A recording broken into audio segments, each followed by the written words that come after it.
Sariwa pa sa alaala ni Marlene Lacerna nang tamaan siya ng ligaw na bala bago magpasko noong 1999 habang nasa boarding house sa Maynila.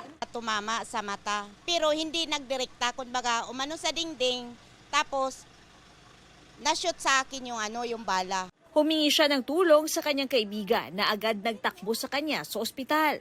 Para kay Marlene, bayani ang kanyang kaibigan. Malaki ang utang na loob ko talaga sa kanya. Para sa akin, hero siya sa buhay ko dahil sinib niya yung buhay ko. Sino naman kaya ang itinuturo ng iba na modern day hero?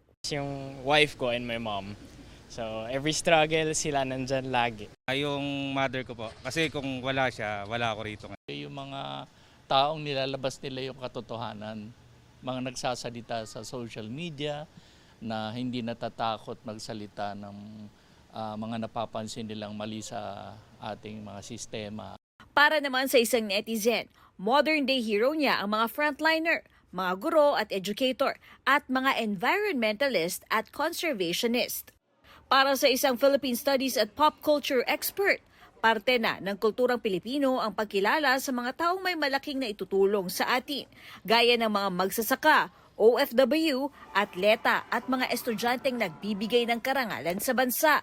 Meron tayong modern day heroes sa ating lipunan na hindi naman kinakailangang makikipaglaban. At ito yung mga nagbibigay ng ginhawa sa ating lipunan.